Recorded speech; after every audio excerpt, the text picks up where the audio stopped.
The Making of a Luna. Previous episodes are available on the playlist. You can also visit our website for your favorite stories. A link is provided in the video description. Episode 12. While the primary responsibility of watchers is to safeguard the members of a pack from the oppressive machinations of an alpha, they are also subject to additional obligations. Ensuring that the 7 taboos are not broken is one of the objectives. It is imperative to acknowledge that the 7 broken taboos will serve as the foundation for the final examination.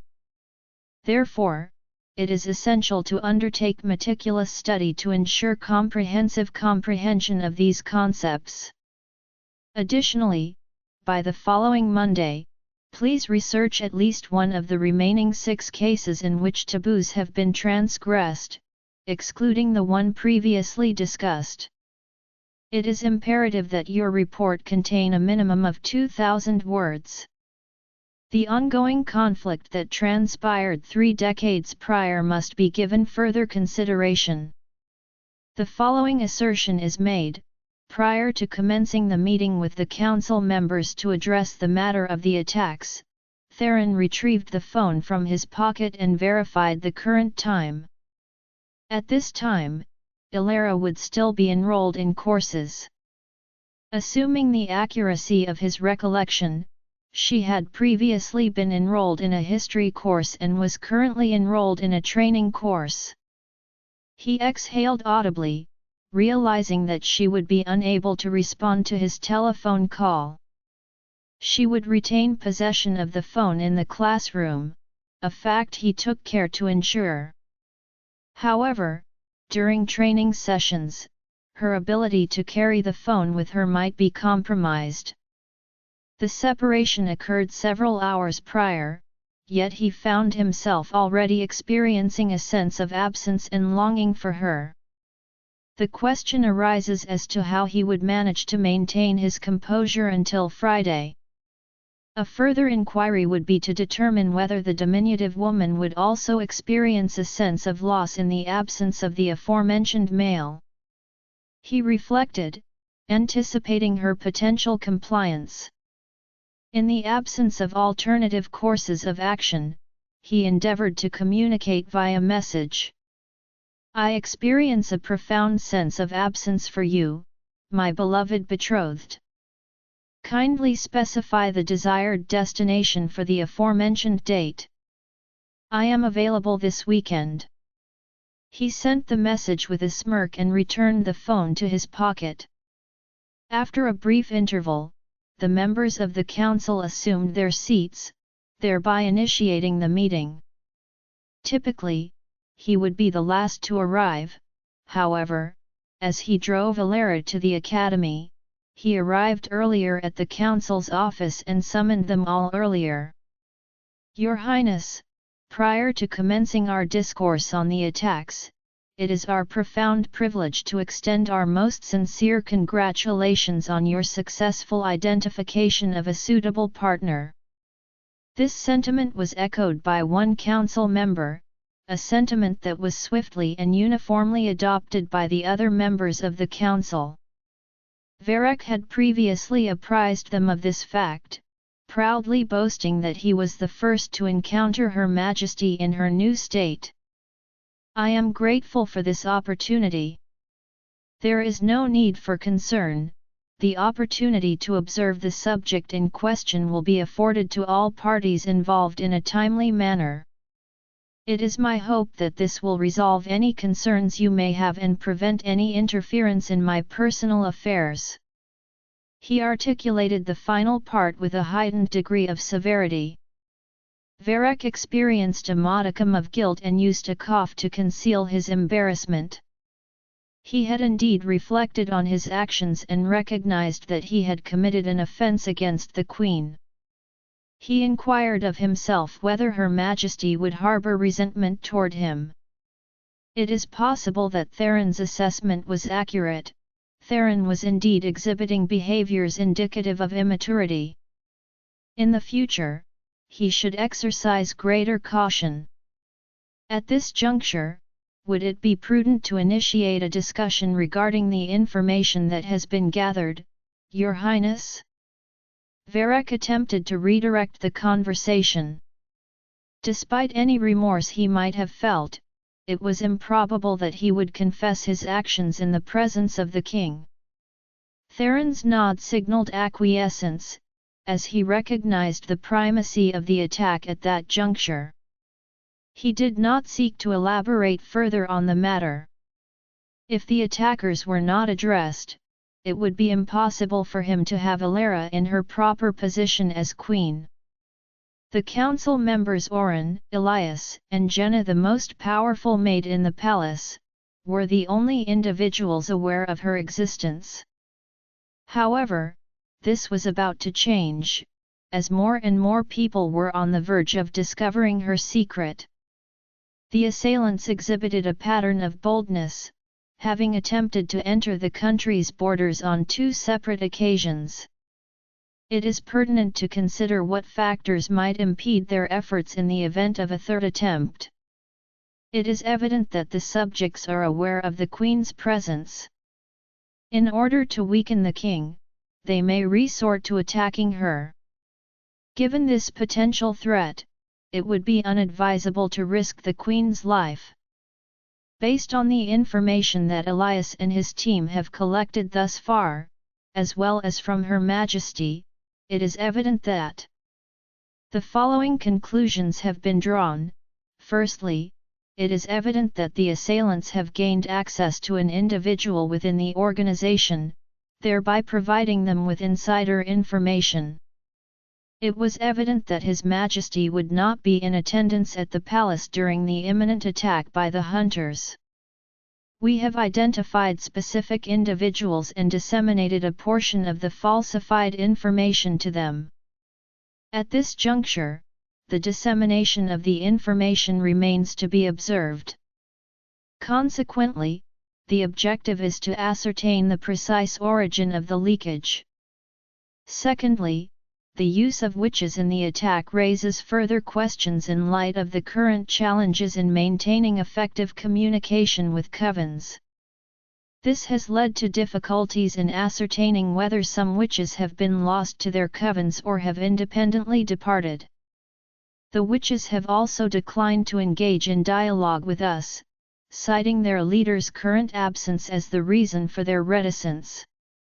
They have stated that they will not disclose any information until her return. Oren disseminated the information that he and Elias had collated in a report.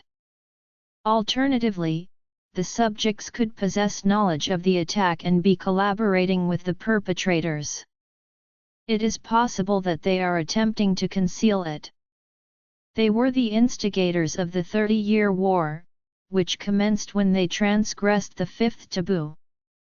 As stated by one of the members of the council, there was a lack of confidence in the abilities of the witches. It is improbable that they are aware of this fact, but it is a historical precedent that witches have been subject to a curse since the war, which has led them to refrain from engaging in conflict with any creature. It is estimated that the curse will persist for a minimum of 20 years. Moreover, the contemporary leader is a white witch, a stark departure from the status quo 3 decades prior. This observation leads to the pronounced conclusion that the initiative is not the result of a concerted effort by the covens as a whole, but rather the consequence of the actions of a solitary witch or, at most, a small group of witches. The subjects in question could be solitary witches or witches who were born subsequent to the last war. If the hunters discovered them at a time when they had not yet mastered their powers, it is conceivable that they could exercise control over them. Additionally, Her Majesty stated that the hunters possessed an amulet around their necks, which enabled them to temporarily nullify the spell.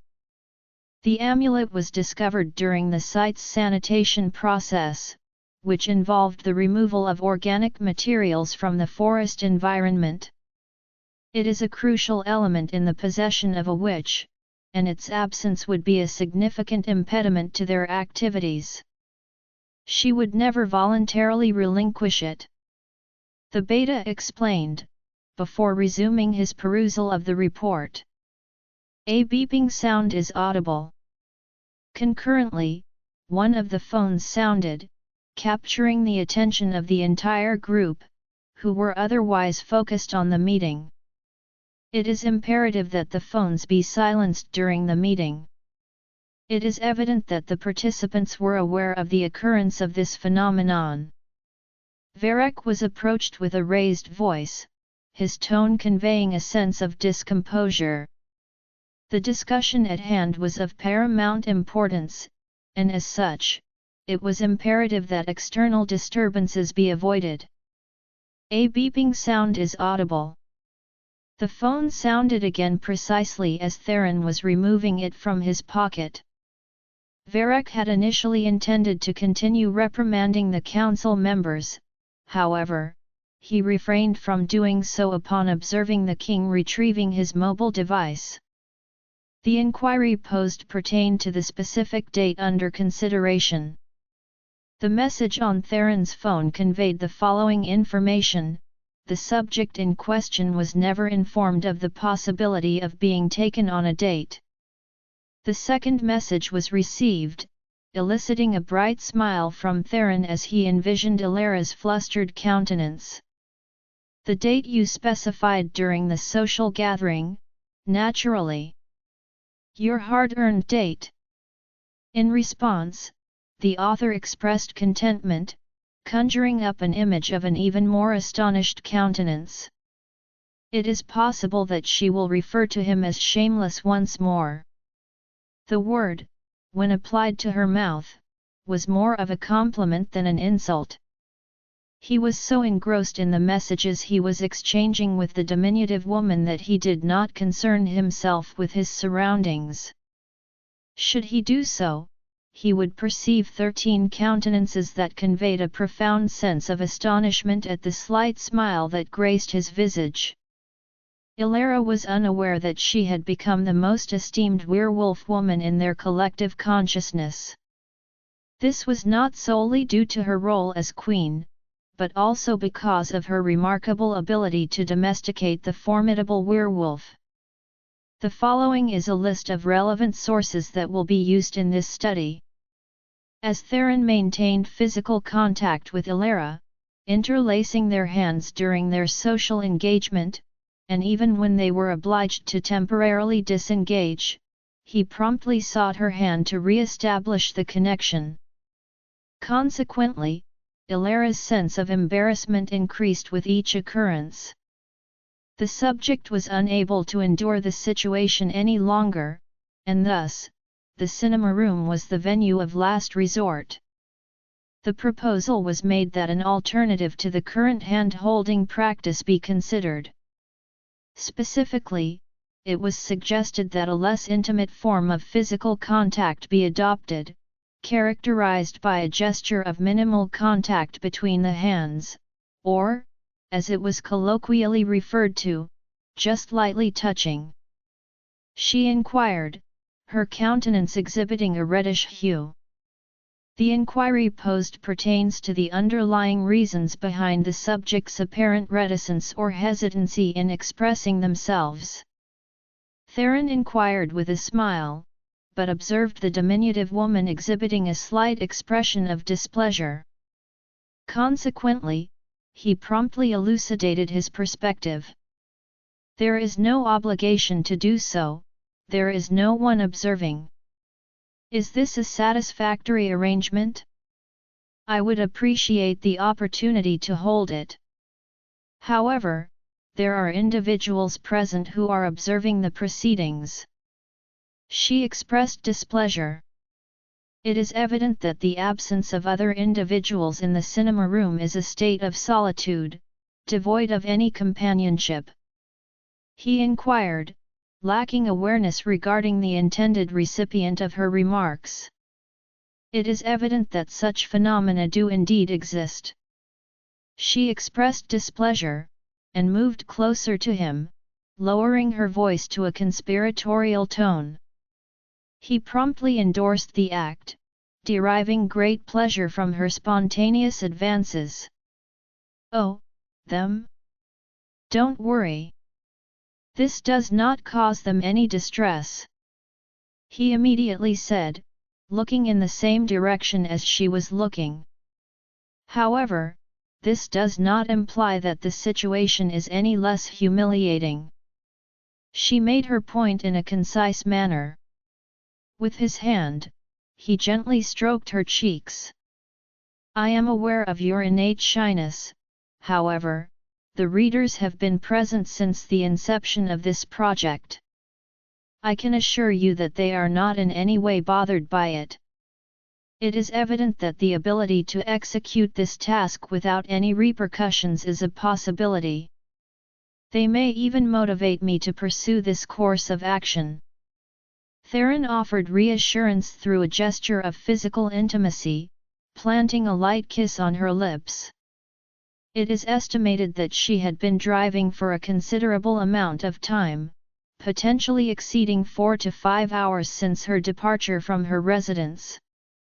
Despite her aversion to driving, she was compelled to continue doing so due to circumstances that were beyond her control.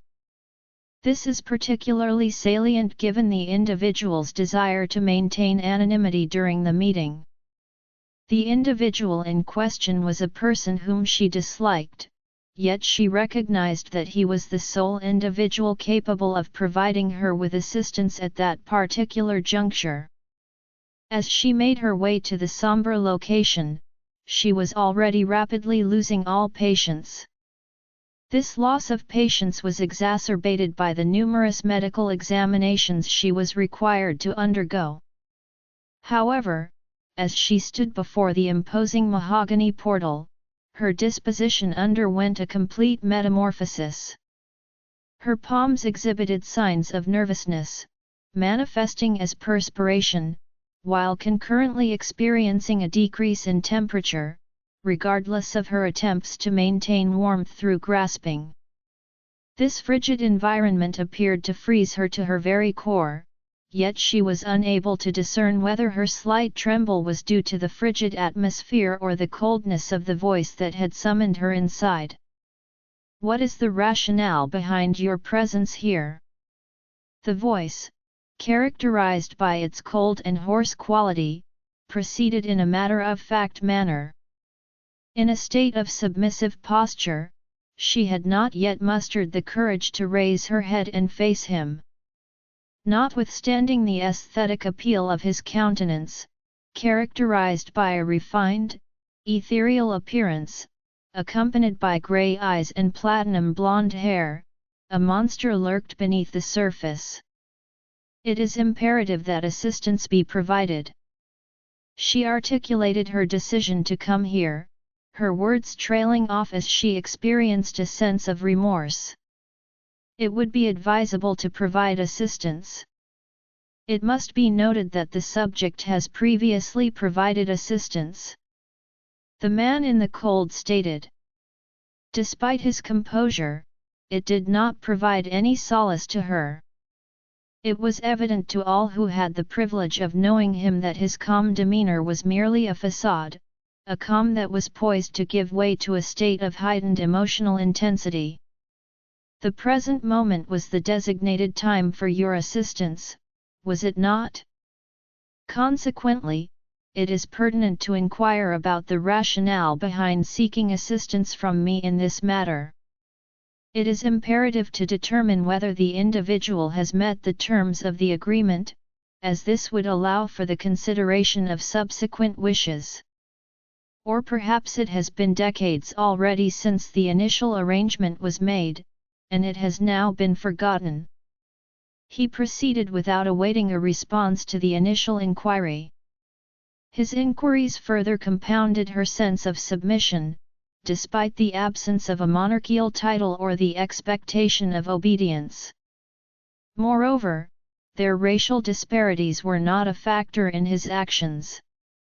Faced with the formidable aura emanating from him, she found herself compelled to yield to his dominance, submitting to his will with an even greater degree of deference. I endeavored to provide as much assistance as possible. I notified you when His Highness was not in the palace last time, and even when they were getting closer to finding something about you in the past. It has recently come to my attention that Theron has effectively interrogated the men he apprehended during their incursion into the forest with the intent to abduct the students. It is imperative to emphasize that the intent to deceive is not present. It required a significant investment of time and effort to prepare myself to the extent that the council would deem me a suitable candidate for the role of queen. In the absence of their endorsement, it was evident that he would not extend any further consideration to me, a pattern that had been observed in the past with numerous individuals.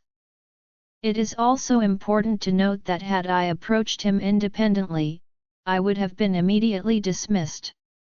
At the moment when all elements had been correctly aligned, an additional disturbance emerged, necessitating the immediate elimination of the disturbance in question, regardless of any potential consequences.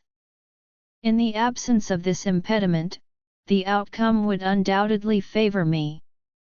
She articulated her sentiments with a sense of urgency and desperation. Do you intend to utilize me once more? Was there not a previous consensus that you would oversee the remaining tasks independently? The man inquired as he commenced tapping his fingers. It became evident to her that he was growing increasingly impatient with her. With each tap of his fingers, it was as if he was sending a silent signal, and in the ensuing moments, an unfortunate individual's fate was sealed. At present, she was the sole occupant of the room. Affirmative, yet I find myself at a loss as to alternative courses of action. My grandfather had scarcely included me in the list of potential candidates, and the head council member had also endorsed me over the others. However, just as I anticipated that my actions would yield favorable results, the king, he has changed. It should be noted that this shift in perspective is not limited to the individual in question, even the head council member has undergone a transformation in their outlook. The woman, exhibiting signs of trembling, articulated her statements in a manner that suggested a state of emotional distress. All elements had been meticulously prepared in advance, and on the day of the event, she was poised to ascend to a position of preeminence. However, if it weren't for that minor detail. The subject's persistent use of excuses is particularly noteworthy. In your request for me to dispose of your associate, Martha, you exhibited a high degree of confidence in your own capabilities. You had previously assured me that you would be the queen. It is evident that the subject has chosen to attribute their personal shortcomings to external factors. The loss of confidence experienced by the subject is a salient issue that merits further investigation. I wonder. The man inquired with a slight smile, though his smile did not extend to his eyes. The speaker expresses a sense of confidence, both at the time and in the present, yet acknowledges the presence of an unidentified factor that has had an impact on the outcome. Martha swiftly responded with a tone of indignation, her voice tinged with a sense of superiority. She experienced a sense of remorse for her initial display of arrogance. She was aware, from prior experience, of the significance this man attributed to etiquette, and of his insistence that all those present, whether his subjects or guests, bow and genuflect with profound respect. It is evident that the injustice she faced overwhelmed her. Consequently, she experienced significant respiratory distress due to the constricted neck, which was progressively tightened by him. Fortunately, she maintained minimal contact with the ground, supported by her feet. In the absence of this minimal contact, the current situation would be analogous to a noose being tightened around her neck, resulting in imminent death. This caused her to experience a state of extreme fear, as the man appeared to be resolute in his intent to end her life without further delay. The subject continued to increase the choke incrementally. The subject was only able to articulate the word lover in a labored manner. Her hope was that this curiosity would extend her life. Lover? The man was asked to loosen the choke slightly, allowing her to elaborate further. Would an explanation that could potentially save her life, which she was at risk of losing in the near future, not be adequate? Affirmative. It is hypothesized that Theron's transformation is attributed to the influence of an amorous partner, a fact that is even acknowledged by the Council. She was able to articulate her words, albeit with great difficulty, her breathing exhibiting a marked irregularity. It is worth noting that the object in question appears to be the companion of the aforementioned individual. The man inquired of her, his demeanor seemingly indifferent, gradually increasing the distance between them. However, the threat had not yet been fully mitigated, as the intensity of his gaze indicated a state of heightened emotional distress. The inquiry focuses on the underlying factors contributing to the decision, specifically whether the rationale was influenced by her actions or the information she disclosed.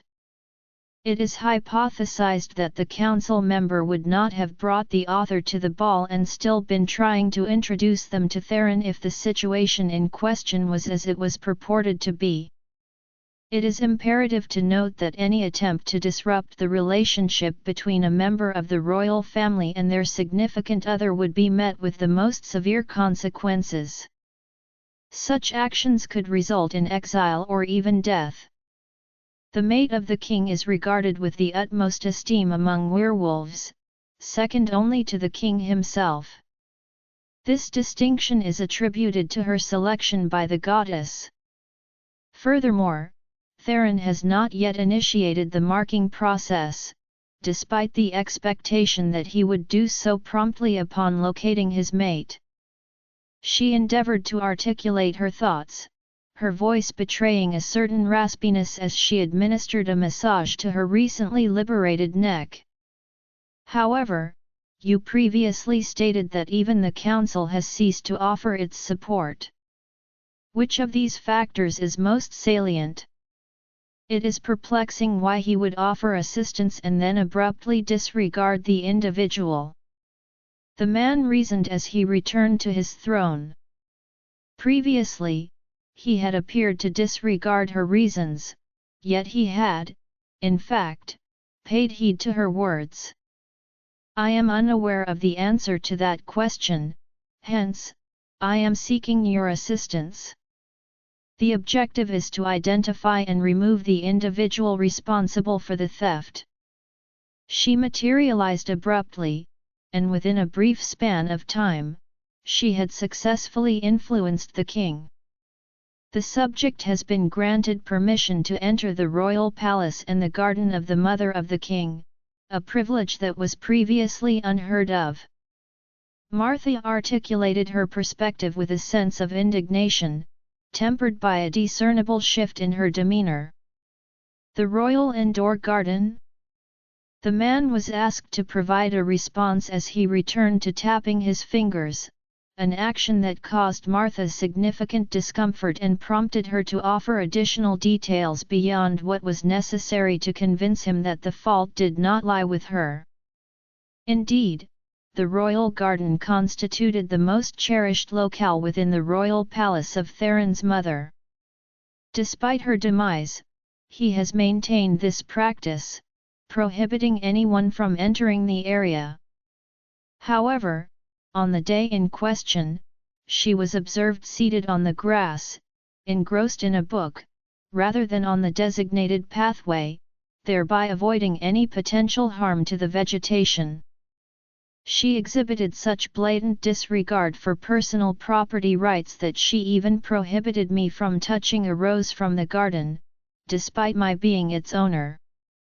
At that precise juncture, the head council member arrived and escorted me away. Subsequent to these events, the council member has stated his intention to refrain from any further interference in His Highness's personal affairs and has directed me to do the same. Cease immediately. Which specific roses are you referring to? The king, intrigued, inquired further. He had even ceased tapping his finger, focusing his attention on Martha. It was a transparent bush of roses.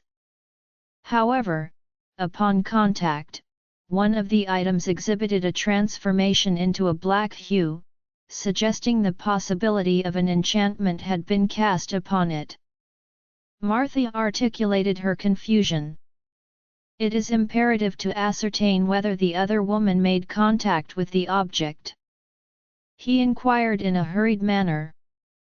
The subject confirmed that when the female subject prevented him from touching the object, she also made contact with it briefly.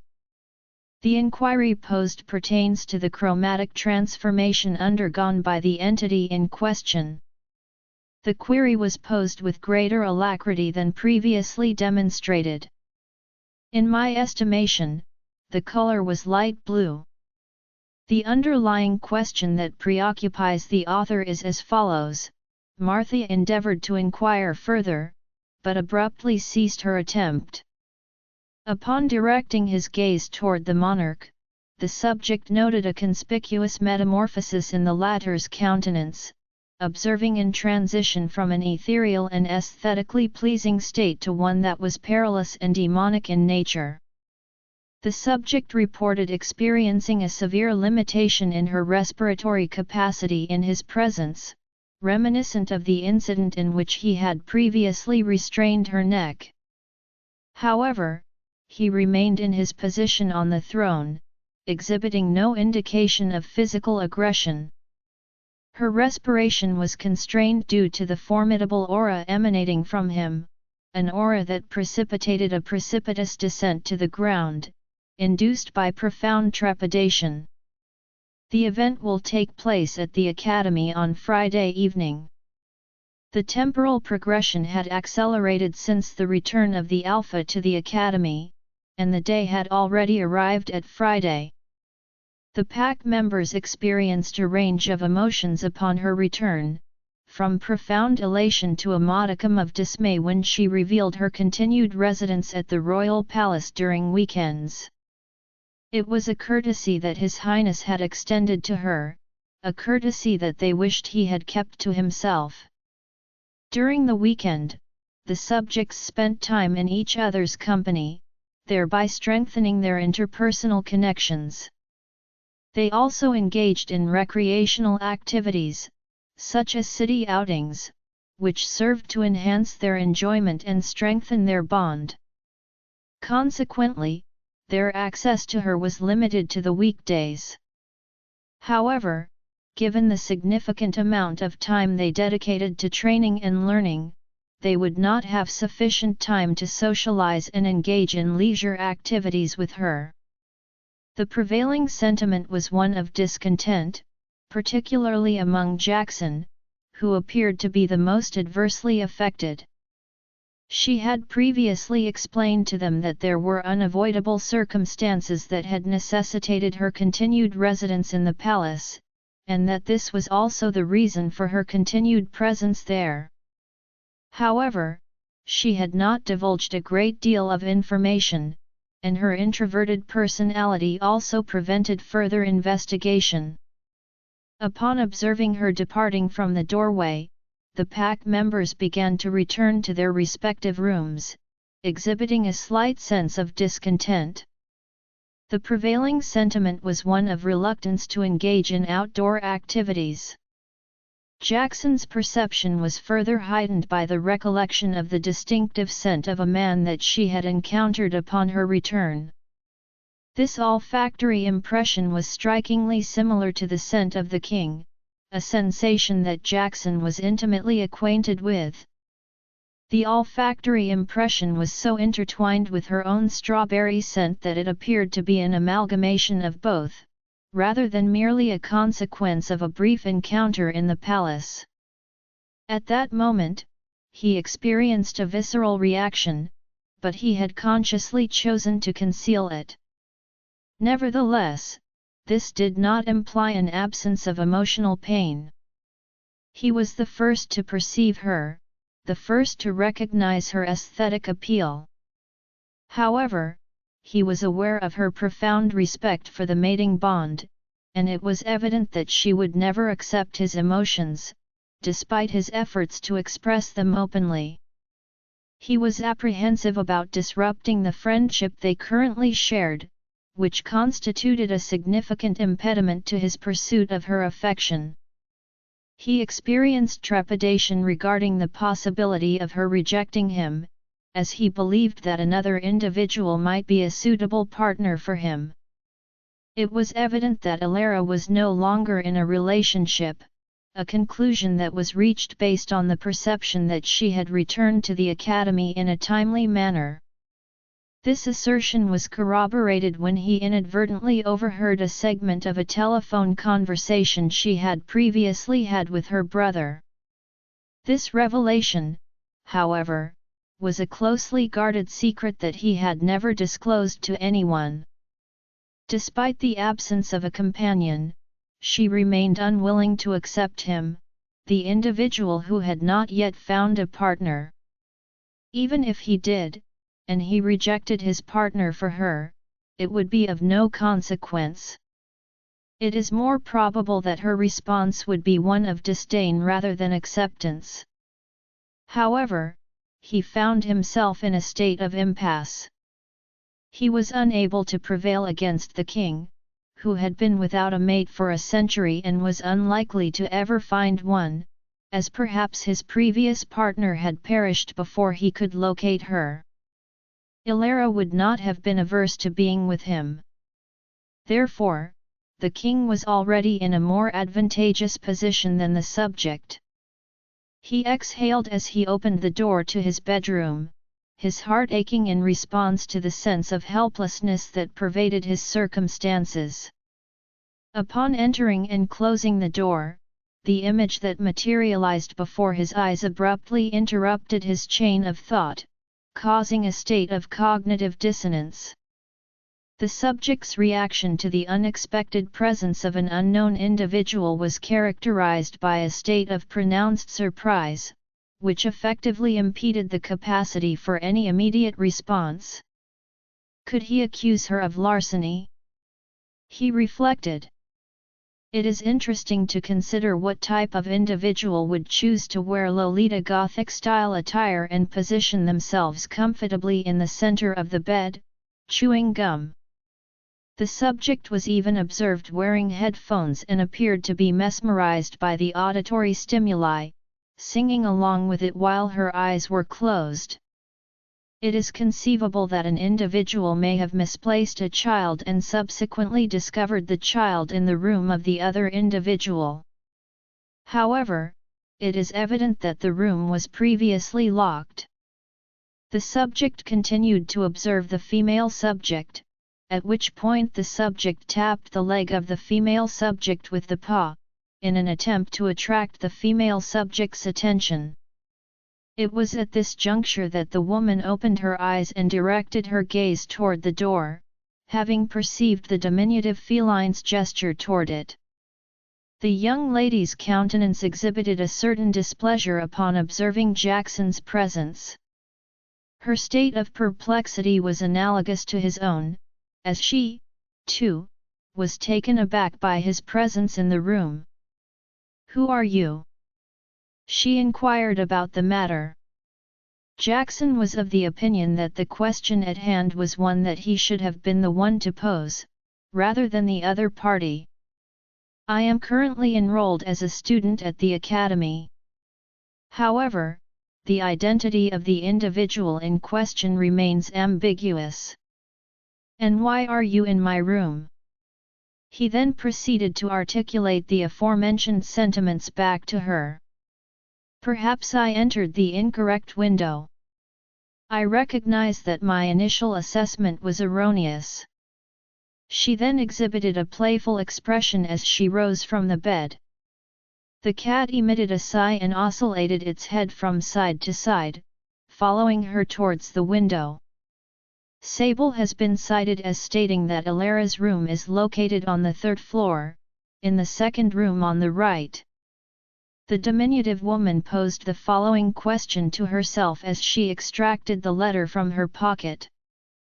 The diminutive feline, perceiving the subject's continued state of absent-mindedness, harbored the inclination to articulate her observations, yet refrained from doing so. It was determined that the cause was the left. She responded to her own inquiry and was on the verge of exiting the open window when she was pulled back by an external force. What is your identity? And what is the purpose of your search for our alpha? Jackson inquired, his tone conveying both dismay and a sense of wariness regarding the individual in question. The inquiry posed pertains to the relevance of the subject's involvement in the matter. The woman, experiencing a modicum of exasperation due to her inability to dislodge the tall man's hand from her own, inquired of him. The inquiry posed pertains to the relevance of the subject's involvement in the matter at hand, prompting the question, to what extent does this matter pertain to me? You entered my dormitory, and now you are the one posing inquiries. Jackson inquired, his tone laced with indignation, as he advanced toward the diminutive witch. Greetings. I insist that you release my hand immediately. Esme's voice rose in pitch as she expressed her mounting frustration. What if I am unable to do so? The question must be addressed first. Kid? It is unbecoming and disparaging to assert that I am a child. Esme inquired about the topic, her tone conveying a sense of discomposure due to the sensitive nature of the subject matter. The appellation kid was not used by anyone in reference to her. The individual in question has been accused of displaying a lack of respect towards the leader of all the covens, who is also the highest-ranking witch alive, by referring to her as a kid. The inquiry posed seeks to ascertain the demographic of the individual in question, specifically whether the person is a child or not.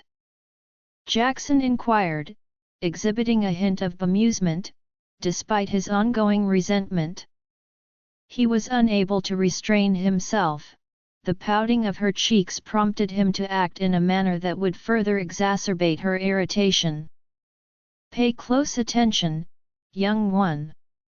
It is imperative to note that the individual in question does not, under any circumstances, consent to being referred to as a kid. Esme also expressed a growing proximity to him.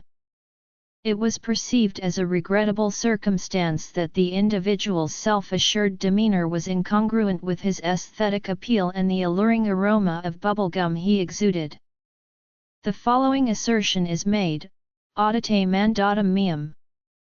Clarissa then proceeded to cast her spell. Jackson's response to the spell was one of immobilization, as if he were awaiting further directives from her. The transformation into the lupin form is to be initiated. Clarissa proceeded, expressing satisfaction at his compliance, which was now evident. Jackson's countenance conveyed a clear reluctance, yet compelled by the witch's directive, he found himself obliged to comply. He had not been wary of her potential for sorcery. The inquiry pertains to the manner in which the aforementioned witch was attired and comported herself. Despite never having encountered one personally, he had formed a mental picture of what a witch might be. In his imagination, he envisioned a hag with a misshapen nose, clad in black attire and sporting a pointed hat. Her physical appearance and the sense of powerlessness she had previously conveyed had deceived him. Esme experienced a profound sense of elation upon beholding the immense wolf, which towered above her despite her standing height. To be forthright, the aesthetic quality of the grey wolf with golden eyes surpassed that of its human form. The verbal command "sit" was issued in a manner reminiscent of the manner in which one would instruct a canine that has been trained to obey commands. The subject proceeded with the action, accompanied by vocalizations of displeasure. His demeanor and actions demonstrated a state of compliance, characterized by a reluctance to engage in further resistance. The subject's behavior is laudable. Clarissa articulated her sentiments while assuming an elevated posture, endeavoring to administer a gentle petting to the cranium of the recently sedated wolf, which, despite its diminished physical stature, retained its sentinel status. At a subsequent moment in time, the scene shifted to the plaza, located within the confines of the city. The inquiry posed pertains to the necessity of physical contact, specifically the holding of hands, in a given context. Elara observed that Theron's hand was not merely held, but rather, their fingers were intricately intertwined. They proceeded to traverse the plaza, their destination the previously arranged rendezvous. Theron had asserted that they should convene on one day today and on another day tomorrow, as he sought to express his sincere regret for granting her wish only now, despite the considerable time that had elapsed since the ball was held. It is evident that the aforementioned apology was not solicited by the subject. "Why are you being shy? We have already engaged in physical intimacy, and this gesture merely represents a minor expression of affection," Theron inquired, employing a tone that was both persuasive and pleading. "It would be unwise to articulate that thought aloud. It is possible that an external observer might overhear you." Elara inquired, her tone conveying a hint of discomposure, as she began to survey her environs, her countenance exhibiting a pronounced flush. Why? What are you contemplating at present?" It should be noted that the aforementioned statement was made in reference to the act of sharing the same bed, not the emotional or psychological connection between the two individuals. Theron's amusement was evident as he pinched her small nose with his other hand, engaging in a light-hearted gesture of teasing. You. Why do you persist in misinterpreting my statements?" Elara inquired, her tone conveying a sense of discomposure and petulance. This action was met with profound satisfaction. He took satisfaction in her growing ease with him, and in her willingness to articulate her genuine sentiments. The initial encounter between the subjects was abruptly suspended shortly after its commencement. After traversing the grounds for approximately 30 minutes, Jackson initiated communication with Elara. Initially, Theron experienced a modicum of irritation in response to the call. In fact, he was envious of it. However, the significance of the call effectively extinguished these sentiments. Consequently, neither party experienced regret for the brief encounter. They proceeded to the royal palace, where they had previously arranged to convene with Esme, the individual who prompted Jackson to contact them. The witch relished her interactions with Jackson in his wolf form and subsequently released her spell upon him, achieving her objective before departing. Lilo had informed her that the ring was capable of holding and transferring a spirit. However, it had only housed a tiger's spirit until that point. The primary question was whether the ring would also work for a wolf's soul. She was on the verge of discovery. Guarded by personnel who had been awaiting her arrival at the gates, Esme proceeded along the customary route to gain entry to the premises. Given her approach toward the palace, breaching it would have been more challenging than the dormitory building. Elara. The effervescent witch proceeded with alacrity toward her companion, and upon reaching her, leaped and embraced her with fervor. Upon observation, it would be evident that Elara appeared to be the more mature of the two individuals. However, a closer examination would reveal that Elara was, in fact, considerably younger than Esme. Elara embraced the witch, expressing contentment at their reunion. Her dynamic presence proved to be contagious, fostering an environment of engagement and enthusiasm among the attendees. A brief exchange of pleasantries preceded the discussion of the matter at hand, which was of the utmost importance. Elara had also not inquired of Esme the rationale behind the latter's assistance, as Esme had informed her that she would disclose it to her at a future date. The following solution is hereby presented. Esme articulated her contentment as she exhibited the diminutive parcel in her hand. This? Elara was queried about the item in question, which was identified as a small silver ring bearing a ruby red stone in its center. It has been confirmed that the ring in question is the property of a pure-blood vampire, a friend of the speaker. It is notable that the facility already houses a white tiger, but there is sufficient space to accommodate another individual, at least temporarily. Esme expressed optimism regarding the potential solution.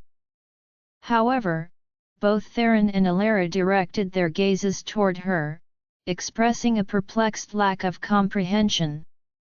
It is imperative to determine the manner in which the ring would assist Naira. The diminutive feline located on the periphery exhaled.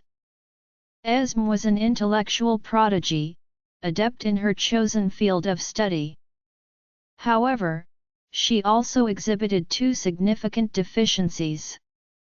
Firstly, she exhibited an apparent absence of a sense of direction. The diminutive feline harbored significant reservations regarding her ability to locate her way back to her residence independently, particularly in the absence of her companion. Secondly, she failed to provide a comprehensive explanation that would be readily comprehensible to all. Given her intellectual superiority, she presumed that her interlocutors would comprehend her message regardless of the specific words she employed, obviating the need for extensive clarifications. The ring adorning Esme's hand serves as a vessel, the central ruby being capable of containing the spirits of those who have lost their physical forms. If an individual dons the ring, it is believed that their soul can transfer to the ring, thereby preventing their physical demise. Furthermore, if another individual wears the ring subsequent to the first individual, it is thought that their soul could possess the new body. The diminutive feline proceeded to elucidate the matter, foregoing the customary role of her frivolous proprietor. The primary function of the curse was, in fact, to inflict harm upon an individual. While its primary function was initially intended for storage of spirits, it has been observed that the vessel can also serve this purpose. It is evident that if an individual possessing 3 souls were to don the ring would initially absorb the least potent of these souls. In this case, it would be Naira's soul. The rationale behind this phenomenon can be explained by 2 factors. Firstly, Naira's power level is comparatively lower. Secondly, she does not originate from one's body, which makes her the most vulnerable to extraction. The diminutive feline continued its discourse. Vanessa, if Naira were to transfer to the ring, would she remain there? Elara inquired, her trepidation palpable. Naira, being of the Lupin variety, was expected to have a human doppelganger, a companion. It is imperative to consider the distinction between Naira's current state, which is characterized by dormancy, and her potential state of being in a ring. No, she would not be capable of that. As Esm previously indicated, the ring has been imbued with a tiger's soul. We had made a solemn vow to Esm's friend that the ring would be utilized solely for the purpose of transferring the wolf's soul and subsequently returning it to its rightful owner. The tiger plays a significant role in her life, and its well-being would be compromised if the two were to remain in the same location. This phenomenon can be likened to the internal cognitive processes that are currently unfolding within the subject's mind. The ring is intended for a single soul, akin to the predetermined nature of a wolf's place in one's mind. In the long term, one of the two would inevitably sustain an injury. The objective is to wear the ring continuously until the center stone exhibits a blue hue. At that moment, Naira would have successfully transferred to the ring, and then another person would have worn it and effectively transferred the soul to the new person. Vanessa, the black cat, elucidated. She exhibited a level of intelligence commensurate with that of her owner, yet she demonstrated a greater aptitude for practical wisdom, a quality that her owner lacked. Consequently, she was able to elucidate concepts that her owner could not. It can be posited that this encapsulates the fundamental essence of the subject at hand. Esm then proceeded to elaborate on this point, as if she had been the one to provide the explanation. The question of to whom Naira, another werewolf, would be transferred, is one of paramount importance. Elara inquired, experiencing a sense of relief, albeit not complete resolution.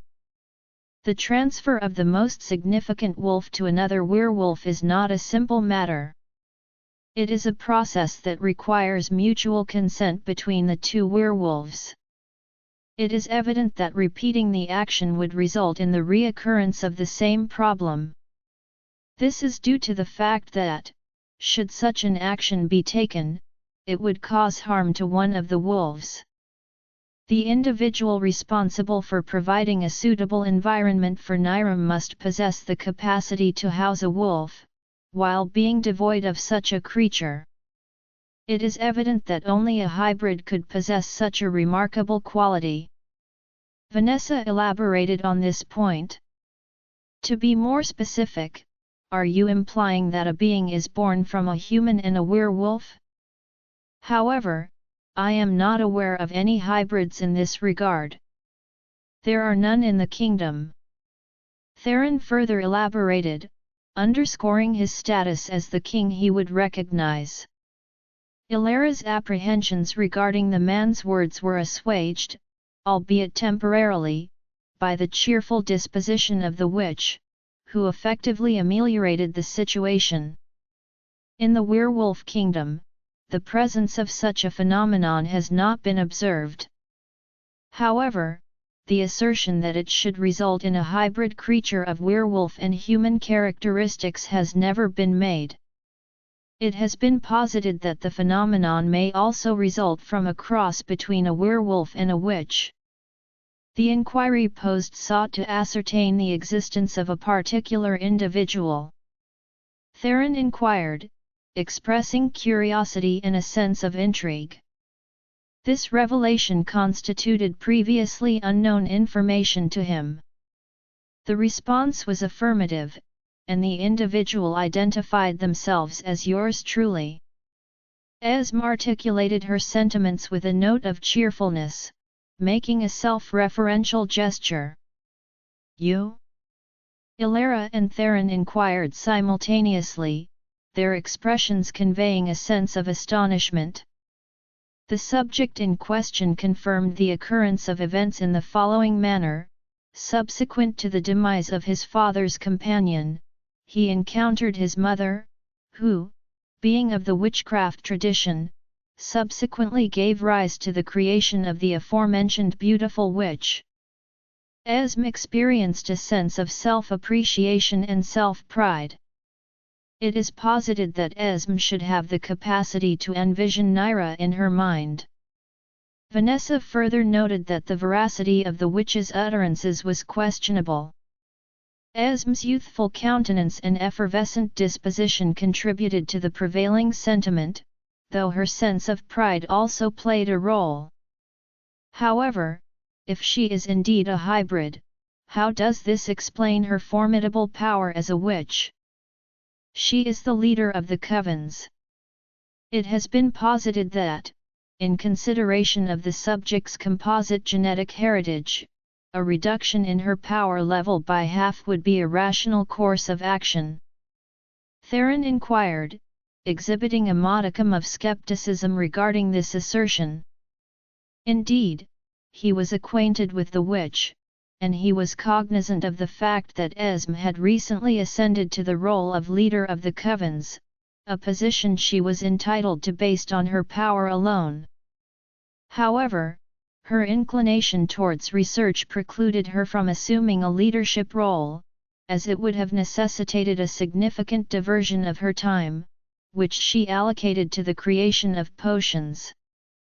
The subject is predominantly of the witch variety, as hybrids resulting from the breeding of a werewolf with another creature exhibit an almost complete inheritance of the genes of the maternal progenitor. Just like Esme, she is predominantly witch, but the presence of Naira in her mind should pose no problems, as she has a wolf's place, but no wolf in it. It was at this juncture that Elara finally exhaled, experiencing a sense of relief. Subsequent to the aforementioned, Naira would be best suited to be handed over to Esme, as she would not be acquainted with a superior host. Very well, let us proceed with the experiment. Esme inquired. Elara nodded in affirmation and retrieved the ring from its packaging. She then proceeded to adorn herself with the ring. Upon donning the ring, it underwent a transformation, adjusting to her finger size. The inquiry posed by the subject indicated a desire to ascertain the functionality of the object in question. She inquired, manipulating the ring to inspect it meticulously. The effectiveness of this method is not immediate. However, there are several conditions that must be met for this to be the case. Firstly, it is imperative to note that the process of turning the color of the substance from red to blue is a gradual one. The duration of this process can vary significantly, with some cases requiring up to 1 or 2 months to complete. The stone will begin to exhibit a blue tint along its edges, gradually extending to the center until the entire stone is uniformly blue. Secondly, the ring must remain in place until it turns blue, regardless of any external factors. It is conceivable that such an act would result in profound emotional distress for her. Thirdly, it is imperative to acknowledge that the utilization of Sable's power is strictly prohibited during this period. The effect of the ring's magic will be disrupted, and its impact on Naira's state will be exacerbated. This phenomenon could potentially lead to Naira's disappearance. Vanessa articulated the gravity of the circumstances. Elara nodded in affirmation and directed her gaze once more at the ring. A slight trace of blue was already visible. The phenomenon was only barely perceptible, and it was only discernible to her due to her exceptional visual acuity. Nevertheless, it represented a promising solution. Therefore, it would seem that further action is unnecessary and that the present situation can be characterized as one of passive anticipation. Theron was asked to consider contacting the Academy. It was imperative that he identify a rationale to curtail the training sessions conducted by the Watchers, with the objective of forestalling the utilization of Elara's werewolf prowess. Affirmative. Upon the transformation of the stone to a blue hue, Sable is capable of rousing Naira from her slumber. This action will result in the manifestation of a portal, as elucidated by Lieselotte. Upon entering the portal, the ring would have enveloped her completely. Subsequently, Esme will don the ring and engage in the inverse procedure. In a different location and concurrently. Are you the Iron Fang who returned alone from the royal forest approximately 1 month ago? If my recollection is accurate, you informed your superiors that the king had returned earlier than expected and had taken everyone by surprise. Is that correct? The inquiry was directed at the individual identified as the blonde man, who was observed engaging in a rhythmic tapping motion with his fingers. The subject's response was affirmative, indicating a confirmation of the king's directive. The Iron Fang was already perspiring as he responded.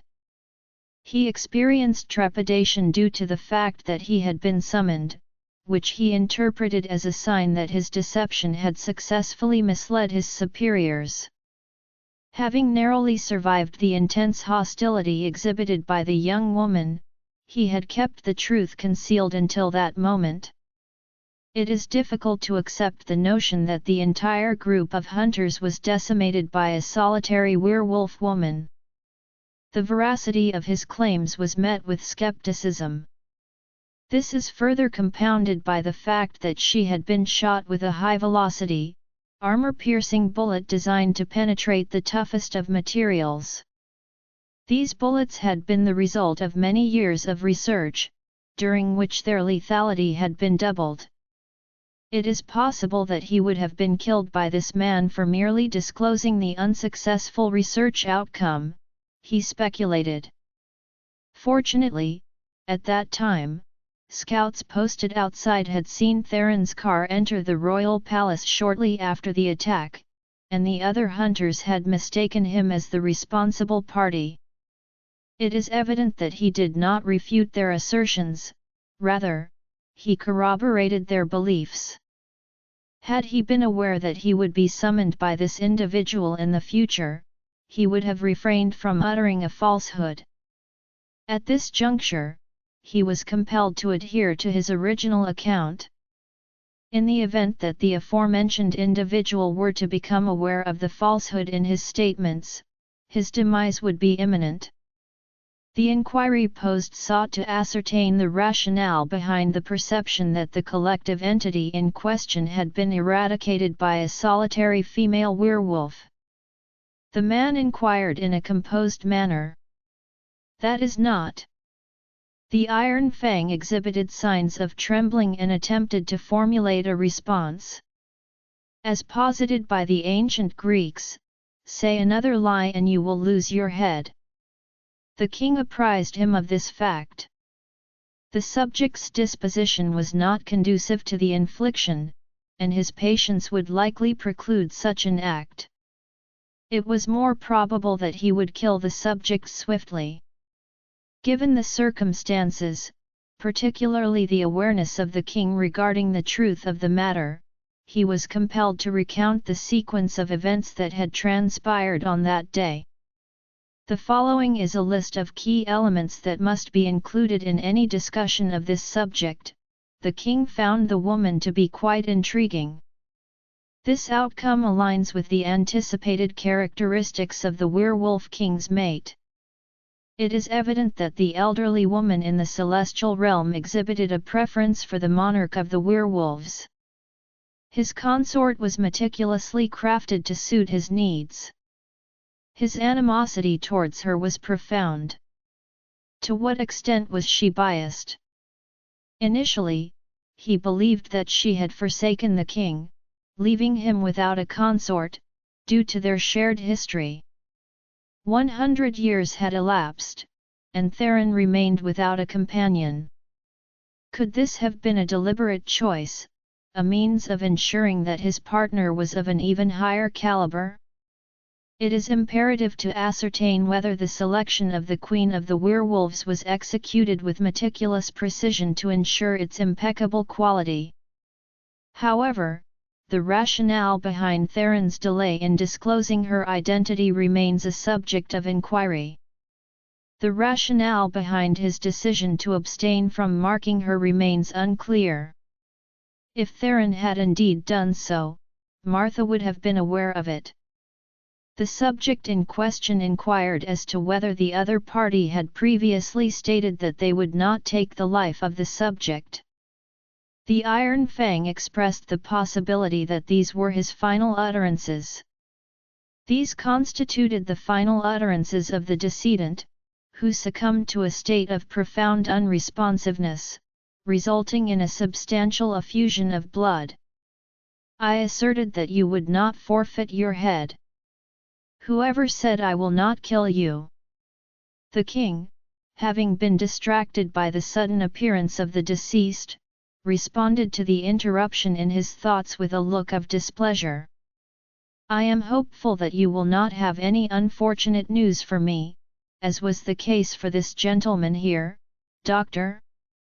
The king inquired, as he dabbed at the blood from his hand with a handkerchief. Your Majesty, although the Iron Fang has confirmed that the Alpha has survived the bullets of Wolfsbane, I can assure you that they are as potent as we promised.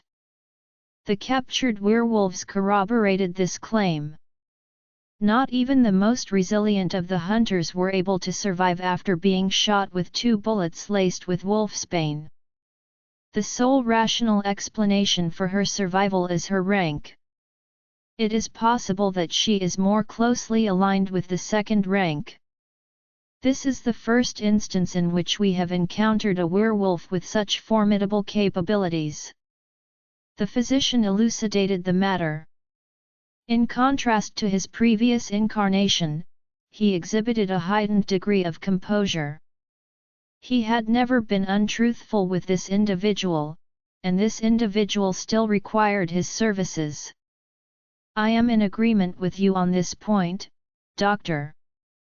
In the absence of such action, the subject would already be accompanying Iron Fang to the netherworld. My research focuses on other aspects of the subject. The temporal constraints we are faced with are a source of frustration. The physician exhibited a slight rigidness in his demeanor in response to the remark, yet he proceeded to respond to the inquiry in a coherent manner. Within the next year or so, the venom should be entirely free of any defects. The physician stated that the patient had undergone the procedure 2 years earlier than initially anticipated. An inquiry was made into the current percentage. The king, in a state of contemplation, tapped his fingers, his mind engaged in a process of internal deliberation. The survival rate is 25%, which indicates that 1 in 4 subjects survives. The quality of the work is satisfactory. By the conclusion of the week, it is anticipated that 1,000 subjects will have been successfully treated. However, Your Highness, the number of available candidates is limited. To ensure a sufficient sample size, it is estimated that at least 3,000 candidates are required. Presently, only 200 individuals have survived the venom, and the remaining 2,000 are awaiting testing. The number of candidates remains at least 1,000 below the required level. The physician articulated his perplexity, expressing an inability to comprehend the rationale behind the man's hasty actions. It is also noteworthy that he obtained 200 successful specimens in a single year, and the king requested 800 more in a mere 5 days. The venom had been prepared in advance, and an adequate quantity had been obtained.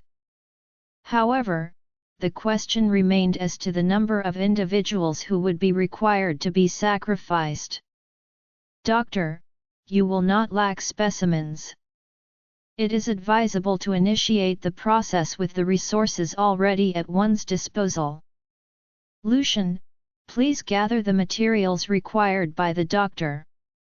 It is imperative that the remaining witch be brought forth. She is likely to be of use, despite the absence of her sibling. He proceeded to command one of the two men, who were also present in the room. Affirmative, my king. However, if I am able to amass such a quantity, it will be difficult to do so without being detected. Lucian, having already assumed a kneeling position, indicated his compliance with the order. For an extended period, their movements remained largely unnoticed. The majority of their congregation consisted of strays. The collection of 1,000 missing individuals would undoubtedly garner significant attention, regardless of the method employed for their retrieval. That is inconsequential. In fact, it would be preferable to leave some tracks. It is imperative that we have canines on our tracks. The king disregarded his concerns. He had previously utilized hunters and rogues as a means of deceiving the werewolves. However, it was no longer necessary to continue this subterfuge. This would be the final instance in which he would employ a diversionary tactic. The presence of the king's maid had already precipitated a substantial shift in the prevailing circumstances. The subject of this investigation would not permit Theron the necessary time to mark her, thereby enabling him to increase his power even further. As was customary, the man named Lucian did not delay further and proceeded to follow the physician out of the doorway, bearing the corpse of the Iron Fang in his wake. It appeared that the subjects were able to engage in their musical activities with a sense of uninhibited freedom and self-assurance. The bulky man speculated that the individuals in question would derive significant enjoyment from the experience. Able? The king inquired of the other man, who was already waiting in a kneeling position and awaiting further instruction. To what extent have you been separated from your brother? It is imperative to arrange a visit with him at the earliest possible convenience, as his true self has been in a state of slumber for an extended period. The king articulated his contemplations to his most trusted aide. Due to the emergence of new information, the parties involved were compelled to revise their plans. However, the situation did not entirely lack positive aspects. Indeed, it has, Your Highness. It is imperative that you grant him permission to return. He will be overjoyed. Abel demonstrated an even deeper inclination to comply, marked by a further inclination of the head. His brother had endured a protracted period of separation. 3 decades had elapsed since their previous encounter, and his brother's memory remained intact. I would be delighted to have my third aide return as well. The experience has been akin to the loss of a physical extremity. The crystal containing the memories should be taken with you. These items can be restored at the Academy, eliminating the necessity of waiting until one's return to complete the restoration process. Affirmative, Your Highness. Thank you. My king, before I go, I would like to inquire about something. Abel inquired with a sense of humility. Despite his long tenure under the king's rule, he exhibited no trepidation. However, he still sought the king's consent. It is evident that this is possible. The king responded with composure, maintaining a stance of anticipation as he awaited the inquiry from his aide. He had even ceased tapping his fingers as a means of focusing. For what reason did you permit the werewolf to depart? Consequently, she has lost all her value to you. It is imperative to address the rationale behind the failure to address these loose ends. Her potential to pose a problem is amplified if she discusses us. Abel articulated his concerns, recognizing that his king's actions were not impulsive but rather the result of meticulous deliberation, though this might not always be apparent. Despite this, Abel's inquisitiveness persisted. According to the information provided, the 2 hunters who were apprehended were subjected to interrogation by Theron, which proved to be a successful endeavor. The king offered a subtle indication to his aid. However, that is not a possibility. The hunters were under a spell, and if they were to be interrogated, they would only ramble briefly before taking their own lives, thus preventing any useful information from being extracted from them.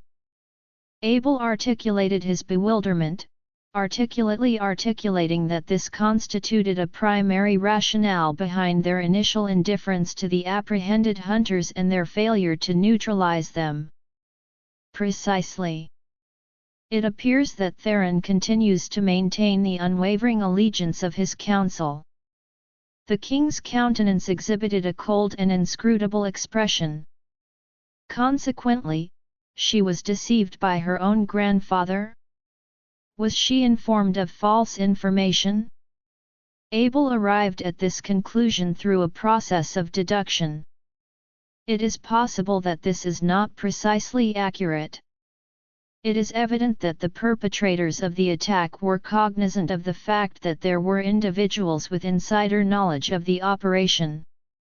It is evident that all individuals aware of the king's absence from his royal residence, with the exception of his council members, were deliberately misinformed.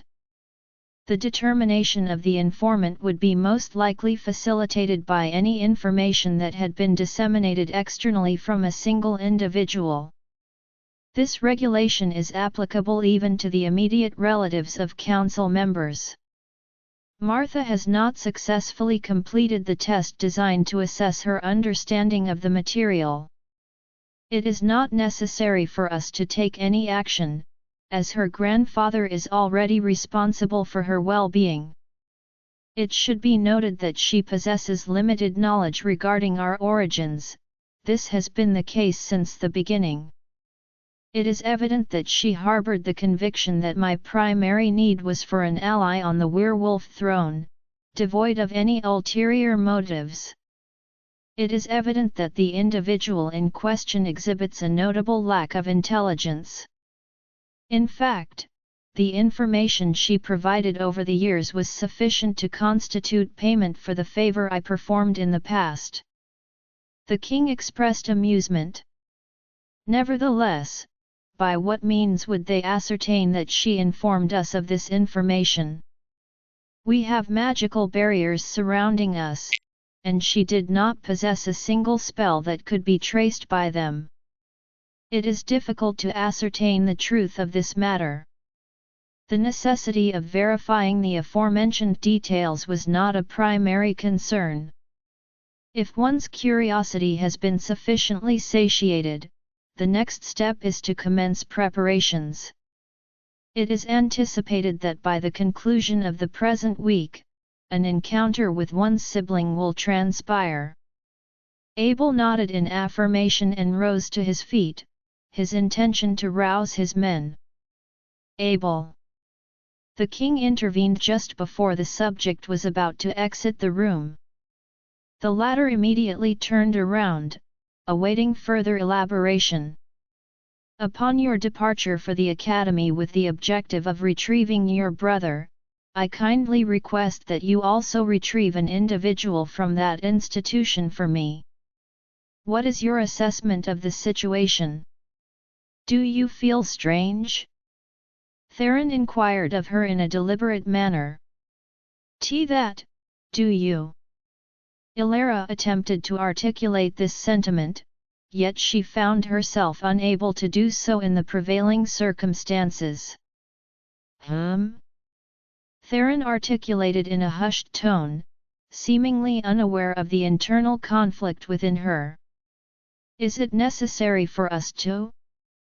Elara made a second attempt, but found herself unable to articulate her thoughts due to the intensity of his gaze and the tactile stimulation of his touch. The subject's verbal contribution to the discourse is characterized by an attentive and receptive stance, indicated by the phrase "I am listening." Theron offered reassurance, yet refrained from any overt display of reaction, maintaining his customary behavior. The subject expressed a desire to be released from the grasp with which they were being held. Elara, having reached a point of no return, finally articulated her thoughts on the matter.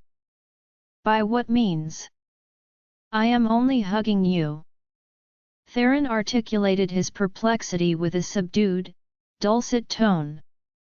The subject reported a sensation of discomfort, particularly when the male subject spoke in close proximity to her ear. She also described a tingling sensation that spread throughout her body when the male subject's arms encircled her abdomen. "The issue at hand is the manner in which you are embracing me," Elara articulated, her countenance exhibiting a subtle shift in its inscrutability. From his perspective, that is how the situation appeared. Her lachrymous eyes, her slight tremor in response to tactile stimulation, and her body's elevated temperature were all sources of profound satisfaction for him. She experienced a sense of confinement, akin to that of a small caged animal. However, this feeling might have been anticipated. During the morning hours, the woman would engage in physical affection with the man while he was still in a state of semi-somnolence. However, at nighttime, she would sit up in bed and he would embrace her from behind, resting his head on her shoulder. Consequently, she would be fully alert. "What is your subjective experience with the ring on your hand? Is there something unusual? Do you feel strange?" Theron reiterated his initial inquiry, disregarding her words and redirecting her attention. "I do not experience any sensations. It appears to be a standard ring." Elara, deceived by the subject's strategic diversion, elevated her hand in an upward trajectory to ascertain the extent to which the blue hue had enveloped the stone. Regrettably, the process was still in its initial stages, with only a fine line surrounding the stone. It appeared that the task would require a duration of 1 month or more. The woman's admiration for the ring was momentarily interrupted by a flinch, as the individual who had pledged to abstain from certain actions was, in fact, engaging in a specific behavior. The accusation was made that the individual in question was being dishonest. Elara articulated her sentiments and immediately disengaged from his embrace, rising to her feet in front of the bed. Had he exerted more effort, he might have prevented her from departing his embrace. However, he also desired to observe the expression of her displeasure. "How did I lie?" Theron inquired calmly, displaying no indication of guilt. The subject in question initially asserted that they would not engage in any actions, however, they subsequently engaged in a kiss on the neck. Elara stated this, and even indicated the location with a gesture. "That is not your neck. At least that location is not a viable option," Theron replied, maintaining an expression devoid of regret. Indeed, he appeared to be the victim of the crime. "Pardon? How is it not mine?" The inquiry was made with a voice of a high pitch, and the tone conveyed a sense of emotional distress. The subject did not comprehend the intended implication of the statement. "That location will bear my mark a month later. Therefore, it can be argued that the object in question is rightfully mine. He asserted that it was as evident as any other occurrence could possibly be. You are a brazen individual. It is difficult to accept this assertion without a degree of skepticism. The subject then poses the question, would you like to see what I can do while maintaining a serious expression? Theron inquired with a hint of sarcasm, swiftly rising from the bed and pursuing her. Alpha. Jackson's interruption of her train of thought was noted. His utterances caused her to startle, causing her vacant gaze to halt and her face to display a state of fluster. A week had already elapsed since that night, yet she would still recollect it each time she was alone. It is evident that there is an underlying issue with this individual. It appears that the actions of the aforementioned male have had a profound effect on her, to the point that she appears to be under his spell. Her thoughts were consistently occupied by him. At that moment, she was in the midst of studying in the common room with her peers, and her thoughts were preoccupied with him. If she exhibited such characteristics despite not having been marked, it is reasonable to speculate that her behavior would be exacerbated once the marking occurred. Alpha. Jackson initiated another phone call, observing her once more becoming absorbed in her reflections. The response was affirmative. After a period of sustained silence, the subject finally replied. Are you well? It is imperative to consider whether the actions of the aforementioned individual, whom we will refer to as Little Witch, have had a tangible impact on the individual in question. It was communicated that it was permissible to disclose one's location to her, however, there has been an excessive amount of absent-mindedness on your part as of late. Has she captivated you in some way? He inquired, his tone conveying concern. On occasion, there appeared to be a momentary lapse in her composure, accompanied by a softening of her customary solemn countenance, which was replaced by a slight redness of the cheeks. Subsequently, she would exhibit a frown and a shake of the head, yet her countenance would revert to the vacant, flushed gaze within a brief period. While a single or double occurrence might not be a cause for concern, the fact that this phenomenon has transpired on multiple occasions is a matter of concern. If she were not under the spell, he would be at a loss to account for her present condition. No, that is not accurate. The subject has been a lifelong friend of the author. It is evident that she would never engage in any actions that would be detrimental to me. The subject is providing assistance in a particular matter. There is no cause for concern. She immediately denied the allegations. She expressed her desire to prevent him from accusing an innocent individual of a crime she did not commit. Esme, a character in the narrative, is depicted as a benevolent witch who refrains from using her magical abilities on others, even to the extent of sparing even the most insignificant creature. What was the nature of the statement you sought to articulate? Elara requested that he divert his attention from further inquiries regarding her. As previously mentioned, the following assertion is reiterated: Elias is currently engaged with a visitor, and thus he delegated the responsibility of informing us of the following schedule to the secretary. The training session will precede the history course, in which he will participate. It would be advisable to proceed with the alteration of our current state. The training is scheduled to commence in half an hour. The subject indicated their acknowledgement of the statement with a verbal response that can be translated as, "Oh, all right." In response, Elara rose to her feet and began collecting her books from the table. With the table cleared, she proceeded to follow the men out of the room and behind them to the locker rooms. Notwithstanding the fact that the combat instructor had been informed that her health had not yet fully recovered from the attack, she nevertheless aspired to continue her training in order to maintain her physical condition.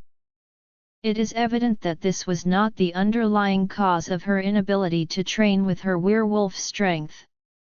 The true rationale behind this situation was Nyra's transfer, although this information remained confidential. Consequently, throughout the week, as the men underwent rigorous and punishing outdoor training, she engaged in her own independent exercise regimen at the gymnasium, opting for a less arduous workout. The following is a list of key elements that must be included in any discussion of this subject. The inquiry posed to the subject was whether they could recall the individual in question. Abel was asked to provide a response, finally having attained the ability to converse comfortably with his brother after the passage of time, and with the latter's memory intact. The brother's status as a hero is indisputable. He was the individual who volunteered to have his memories stored in the crystal and to remain as a dormant mole in the academy. The information he had gathered up to this point was invaluable. The possession of these assets would be of significant benefit to the group. However, this did not imply that he did not experience a sense of absence in the absence of the aforementioned individual. He was the sole family member with whom he shared a relationship. In their role as outlaws, they had only each other as a support system before His Majesty brought them to his side. Yes, now I remember.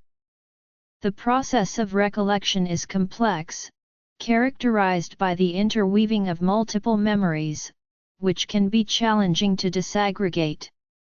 However, the subject anticipates that this process will be completed within a brief period of time, approximately a few minutes.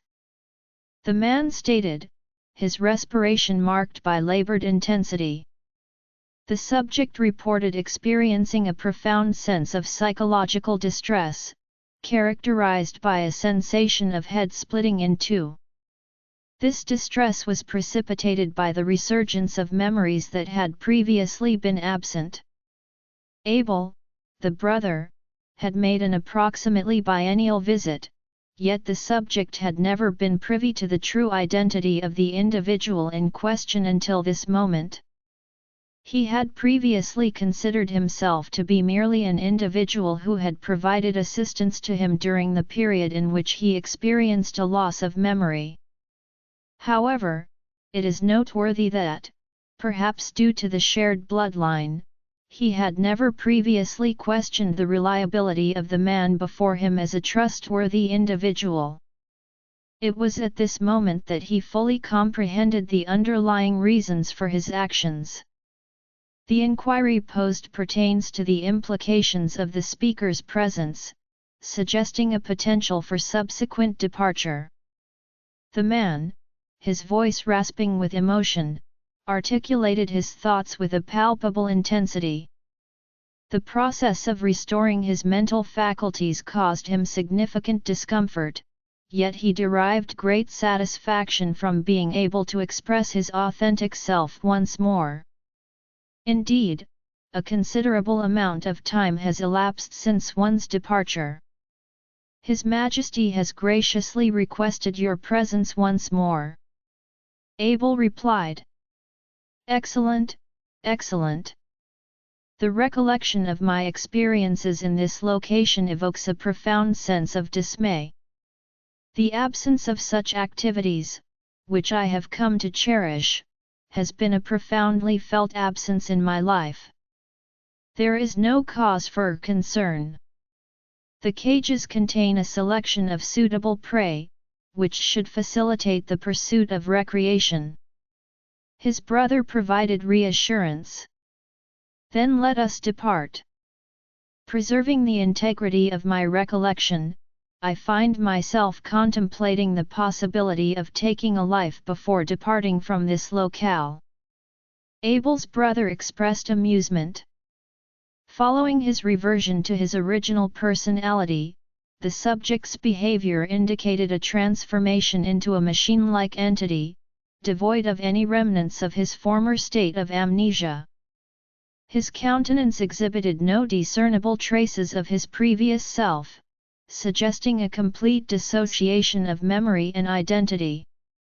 The educator who had previously instructed his pupils with enthusiasm, preparing them for their future, could now potentially inflict harm upon them without experiencing significant regret or remorse. He would proceed with this action, despite the presence of a radiant smile on his face. It should be noted that prior to his departure, the king has expressed a desire to retain one individual from this location. It would be a wonderful gift to bring back home for him, Abel stated. The inquiry regarding the identity of the individual in question was met with a response that indicated a lack of awareness or recognition of the individual in question. The man inquired, his tone reflecting a certain degree of perplexity. It is imperative to ascertain the identity of the individual whom His Majesty seeks to acquire from the Academy. The alpha of this year's Moonlight Pack has been identified. In recent days, Lucian has initiated the pursuit of certain targets, which has prompted a shift in the focus of the king and his officials toward this endeavor. At this point in time, the subject is still within the range of their sensors. However, it is reasonable to assume that, by the time they initiate a tracking sequence, our position will have become undetectable. However, the execution of this process may still present certain challenges. The Academy retains its defensive fortifications, hence, I approached you initially with the objective of acquiring the necessary resources for their fortification. It must be acknowledged that the Alpha would likely present a formidable challenge, as she is poised to be a formidable adversary. However, I am confident that you are already cognizant of this fact. Abel expressed concern regarding this matter. Obtaining entry was a simple matter, as he had an acquaintance who could vouch for him upon arrival. However, extricating someone now would be an almost insurmountable task. In the vast expanse of the Academy grounds, the absence of even a single student from their designated area would invariably trigger a state of heightened concern among the faculty and security personnel. This concern would be further exacerbated if the missing individual in question happened to be the Alpha of the Watchers. It is noteworthy that even if she was only a girl, her rank should still be high. As the Iron Fang informed them, she had been shot with 7 bullets and yet had survived. Such an individual would undoubtedly exhibit a robust defense response, even in the absence of deliberate provocation. Due to her struggle, there was a slight delay, and they would be captured immediately. It is evident that he and his brother have historically engaged in malevolent activities, yet they must exercise caution to avoid being discovered before departing from the premises. That is not necessarily the case. Theron has directed that she not participate in the standard training program for the time being. In order for her to abstain from the customary training that the Watchers generally undergo, there must be a compelling justification for this exception.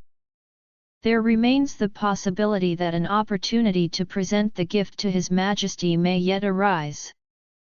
After a brief period of consideration, his brother offered the following remark, accompanied by a smirk. For what reason ought we to prohibit her from training?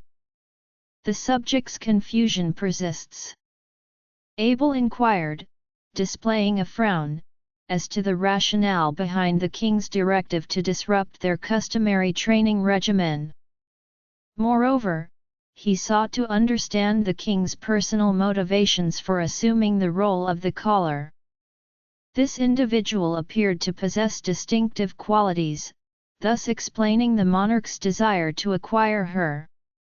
The reason provided is that she is still weak from the attack, but that was a month ago. Despite her injuries, it is reasonable to assume that she would have recovered by now. In the absence of my recollections, naturally, I acquiesced to his directive without demur. The mere consideration of this matter is a source of profound disquiet. However, this is not the underlying cause. It is my estimation that, at this juncture, she could be apprehended with minimal effort. Have you confirmed this? Abel inquired. It was evident that the individual in question possessed a high level of intelligence, which made him particularly well suited for the task of being the mole. Despite the absence of his memories, he had adeptly emulated the typical pack werewolf, despite his personality bearing little resemblance to that of a werewolf. Nevertheless, he sought to ensure the infallibility of his plan. For the duration of the week, Elara Quinn has engaged in training in a manner consistent with that of a human being. Notably, she has not employed her werewolf strength even once during her training sessions.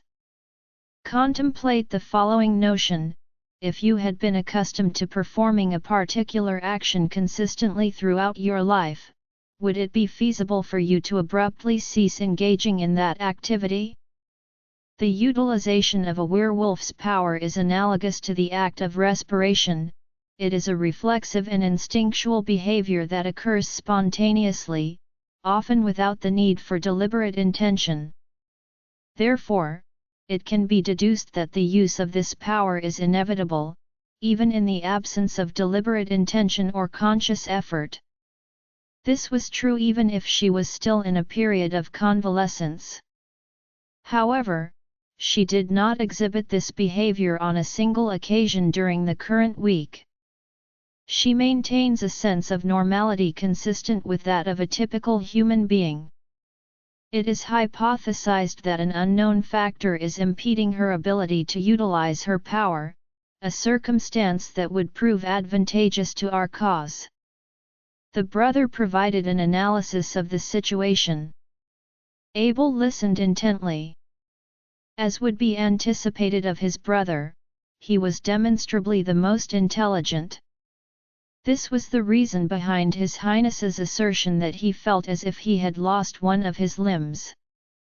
His brother, on the other hand, consistently demonstrated an unwavering commitment to following the directives of the monarch, despite not being privy to all the intricacies of the situation. The question of how to execute the task at hand is addressed in the pack's subsequent training class. It is fortunate that the training grounds are located at the periphery of the academy, a considerable distance from the central area. Rest assured, we will be able to remove her without incident. The following is a list of relevant sources that will assist in the preparation of this paper. While running on the treadmill, the subject found it challenging to maintain the exercise regimen. It is evident that the decision to forego the utilization of Sable's strength for the purpose of muscle regeneration did not yield the desired outcome. From a young age, she has exhibited a high level of physical activity. However, upon further reflection, it appears that she may have placed excessive reliance on her regenerative abilities, extraordinary speed, and exceptional strength.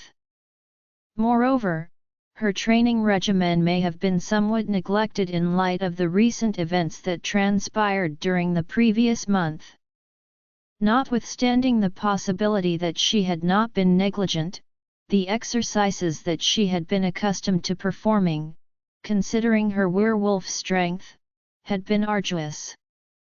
However, at this juncture, she was operating exclusively from a human perspective. It was her estimation that reducing the training by half would suffice. This assumption, it would seem, was erroneous. The subject was observed to be perspiring profusely, with redness evident on her cheeks. She proceeded to shower, subsequently donning her black uniform and securing her hair in a ponytail. After surveying her appearance in the mirror, she departed the gymnasium and proceeded toward the building where the courses were typically held. The gymnasium was located at a slightly greater distance from the academy's center, which ensured that the auditory distractions caused by the students' training and vocalizations did not disturb those engaged in academic pursuits. Consequently, she had to traverse a slightly greater distance on foot. She advanced with haste along the frozen path, yet found it peculiar that the members of her pack were not observed, engaged in their customary laps. She speculated that they could have pursued a more profound exploration of the teacher's character, but she did not continue to focus on that possibility. The ambient temperature was low, as it was still winter, and for the same reason as her training, she found the cold somewhat challenging to acclimate to without her powers. Fortunately, the period of waiting was only slightly more than a month, as the blue gradually encircled more than a quarter of the ring. Ring! Ring!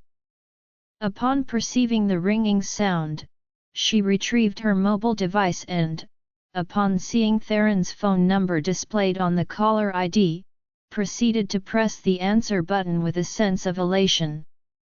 "Hello," she stated, with a hint of reticence. "Greetings, my dear. How are you?" Theron's cautious utterance was met with a momentary pause. She found it challenging to adjust to the disposition of the honey-like individual. "I am fine. I have recently concluded my training and am currently en route to the study building."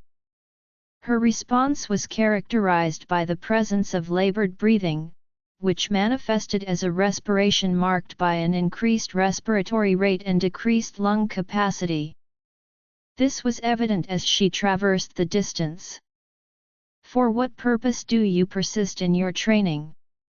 Achieving this objective without resorting to Sable's formidable abilities appears to be a formidable challenge. It has been observed that even the subject's respiration appears to be irregular.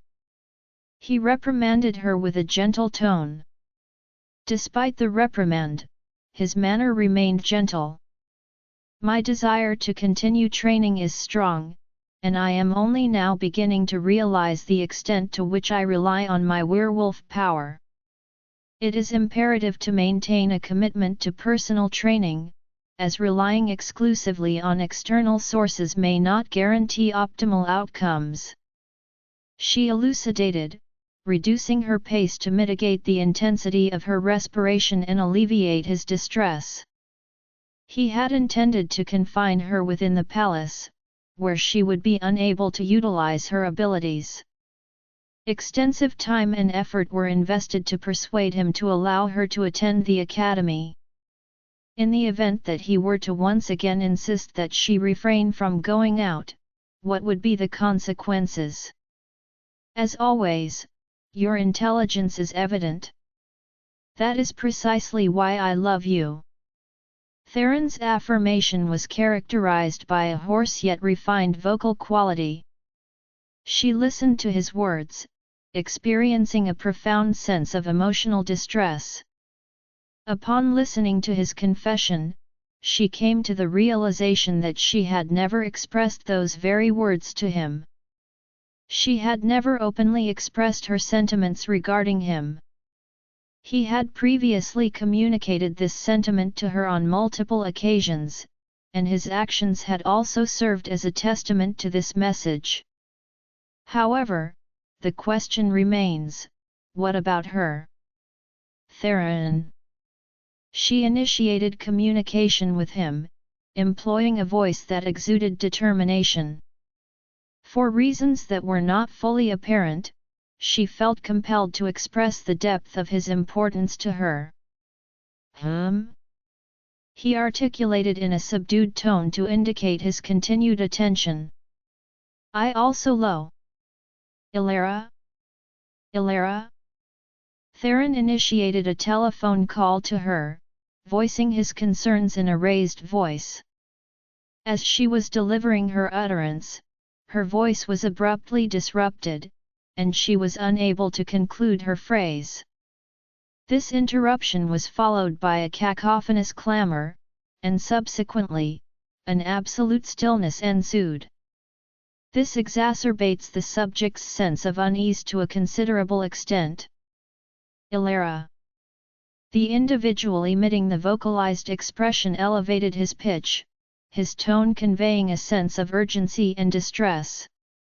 This reaction manifested as a result of a perceived inability to intervene due to the physical distance between the individual and the perceived source of the problem. Had he been present at the palace, it is estimated that he would have arrived at her side within minutes. However, his current location is known to be farther away than previously estimated. Upon receiving the ominous silence on the other end of the telephone call, he experienced a profound sense of emotional dissonance, as if his heart had been ruthlessly fragmented into a myriad of dissonant pieces. Consequently, the investigation yielded no substantive findings. It must be acknowledged that the interruption of the Watcher's history class for information of dubious credibility was an act of significant negligence. I had presumed that you possessed the capacity to discern between factual and fictitious information. Elias issued a reprimand to the young man standing nearby and to one of the investigators under his supervision. The man had contacted him, indicating that he had obtained some significant leads. However, the subsequent events did not align with the initial expectations. The subject had been experiencing mounting frustration due to the absence of significant leads over the course of an extended period. Consequently, he found himself in a state of agitation due to the disruption caused by the provision of inaccurate information. It appeared as though someone was meticulously manipulating them from the shadows. First, the hunters initiated an attack on a group of students with the explicit objective of capturing them, an act that was sufficiently peculiar in itself. The fundamental objective of the hunters was to eliminate rogues. It is also noteworthy that a long-standing agreement had been established between the Hunters Association and the aforementioned group, suggesting that the other parties would not readily violate this agreement without substantial justification. Join our Facebook and WhatsApp group for more updates, link is given in description. Rest audiobook will be continued in next episode.